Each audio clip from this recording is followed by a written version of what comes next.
If there's one thing to take away from the recent Battlefield 6 reveal, it's the most important thing that's going to affect how these games are made in the future, and it's don't pre-order. I hate to be so doom and gloom that started this video, but seriously guys, it's something that's very important when it comes to these Battlefield games, because oftentimes they release kind of in a not so great state, as we've all come to know from anyone who's played Battlefield for an extended amount of time. But don't take my word for it. Seriously, just look at the top comment. I mean, it is the top comment on this trailer right here with over 82 now thousand. It literally gained 1,000 as I watched it, saying, remember, no pre-orders.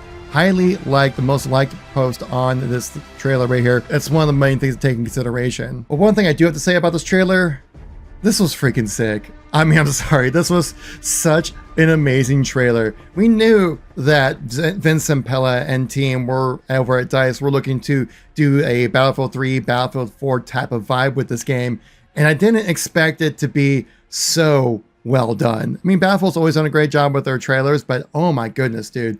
This gets me so hyped with all the different environments we're looking to go into, the amount of destruction. I literally counted the amount of helicopters and buildings that were destroyed in this. You do not want to be in a helicopter with Battlefield 6. I think DICE has given us a full warning way ahead of the Battlefield beta reveal, which we'll talk about later in this video. But if you're in a helicopter, you're going to get destroyed. You're going to crash into a building, it seems like, because there was, I think I counted like 6 or 7 or 8 different types of helicopters being blown up. I think 13 or 14 buildings that were destroyed, which to me tells me that we're going to see some serious destruction when it comes to Battlefield 6. That was one of the biggest things that was missing with 2042, where yeah, like even though I had the same kind of hype and vibes when it came to the original trailers of 2042, but when I finally got the game, we're like, oh, it's there's like almost no destruction in the game, and the multiplayer doesn't even have classes anymore. It's going through this hero system, which we've heard recently with leaks and rumors of Battlefield 6, is that they're looking to get rid of the class restrictions, but looking to test it out when it comes to the beta. Again, we'll talk about that later in the video here. I will say though, there was a vocal group, at least on my chat on livestream when we did livestream our reaction here, that they were not very satisfied with this trailer, really just because we didn't see any form of gameplay. But I think it's because you might have led yourself to having different types of expectations. They're not going to give the whole game away with this trailer. This is supposed to be vibes, give you the setting, give you the understanding of like what the world is going to be like, and just like kind of different just vibes and feels that you'd expect to have with a Battlefield game. And that's something that they absolutely captured with this. I mean, all the different types of settings, the level of destruction that was showcased, it's looking like an evil ass character from like the strip from the 80s right here. How is this guy not just like an 80s supervillain? Like, this is kind of hilarious, but like, it's for campaign stuff that we're going to see. We weren't going to get any gameplay. We weren't going to get any like system reveals or anything like that. That's what the multiplayer trailer is for. That's coming out next week. But I love the fact that we're actually going into different locations for a military style shooter besides like Western or frozen tundra Russia and like the Middle East. I'm tired of being in those environments. Though we did see that within this trailer, but we did see the United States, specifically New York City, in this trailer as well, which is something I'm surprised we don't really see too much of. The last game I could really think of that does that would either be like Homefront or like Modern Warfare 3 back in 2012 time frame. So seeing like the United States on the back foot kind of puts it in more of a heroic element to the gameplay, at least to the story of this trailer as well. So I'm super excited about this. I mean, I'm trying my best not to pre-order, man, but like, oh my God, it looks so good. But again, if there's like any kind of incentives to pre-order, say like play the game a week early or something, that might be something that could get me. I'm sorry to admit that, guys. I know we say no pre-orders, right? No pre-orders.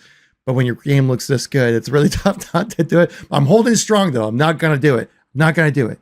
I'm not going to do it. Also, we got the reveal of the multiplayer gameplay reveal event happening just next week as well, which we'll cover here on the channel. So make sure to subscribe to the channel to catch that updates when they go live.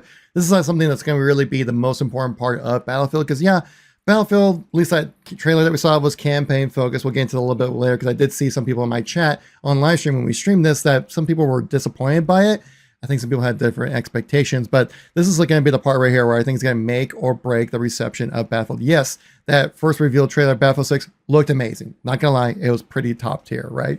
But the multiplayer is where people really go for Battlefield. Like, Battlefield's had campaigns, and they've been like meh at best and forgettable and terrible at worst. So July 31st is going to be a make or break type of day when it comes to Battlefield 6. Now, we have heard a lot of leaks and rumors, especially when it comes to the class design of Battlefield 6, where it sounds like they're actually going to be removing the class-based system, but not entirely. Because just a few days ago on Twitter, they say what they open weapons or close weapons when it comes to the class system. Personally, I'm a fan of the closed system. I think it helps avoid people utilizing meta and it adds more variety to the gameplay, so not just everyone using assault rifles the whole time. But it says right here, why not both? Starting in the open beta, players can choose official playlists with signature locks or what locked weapons to classes or not. One thing I'm kind of worried about this is definitely the population, because you're asking people to join into a beta. You're going to get your highly engaged players to jump in and play this. And it's not going to be like your casual audience might jump in and play for like a day or two, but seeing like get the true information about what the community sentiment is behind this. I mean, actions will speak louder than words. And I know from fact that any kind of long-term Battlefield fans are going to want the closed system, right? But of course, we'll have to see how it plays out. I think just kind of was a knee-jerk reaction where the community, when it first heard about the leaked and rumors information, or not leaks, but I should say rumored, but actual leaks of Battlefield 6 and not having class-locked weapons, people just had flashbacks of 2042 and started going like, oh, go, not again, please don't do that. So if you're jumping in to play this beta, guys, please speak with your actions. Do not pre-order. If you want class-locked weapons, play that playlist, show the action, show the activity that people like that a lot more than the open class system. But of course, I'll definitely play both because I want to see how it actually plays out before making my decision on it. My initial knee-jerk reaction though is saying, no, keep those locked to classes. That's what Battlefield's all about, especially since you're trying to pull so much from Battlefield 3 and 4 that this would be something that you would want to have kind of return of these class-based weapons because they add more signature and feel to those classes, right? We've seen like weapons that are neutral for a lot of classes previously with Battlefield 3 and 4. We had like various other weapons that can be class unified for all anyone who wants to use them, but they might not be the most effective weapons out there, but at least you can use like an SMG or an assault rifle if you're like a recon or a support class or something like that.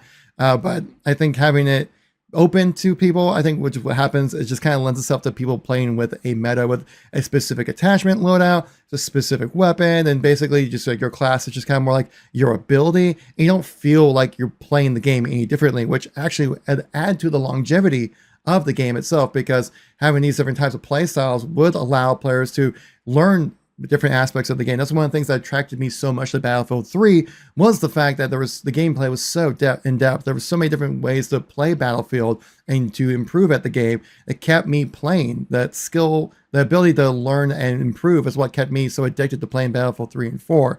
And they basically kind of removed that with 2042. And so I really hope to see whatever this beta, however it turns out. We'll see how it plays out. My guess will probably just be playing Conquest and they'll leave the Battle Royale mode to the actual launch of the game. Maybe we get a chance to test out the Battle Royale as well. Like the level of destruction that we saw with this trailer really tells me that this is something they're putting a big emphasis on, just because like with 2042, there was like basically no destruction, which is a signature thing of the Battlefield franchise. And to basically remove that kind of seemed, well, not like Battlefield, you know? And that's something I'm glad that we saw with this trailer. Helicopters are constantly blowing, buildings constantly being destroyed, destruction is back, Battlefield is back. But please, just don't pre-order. If you enjoyed this video, make sure to tap like, subscribe, all that kind of good stuff, guys. And I'll catch you on the next one. Peace out.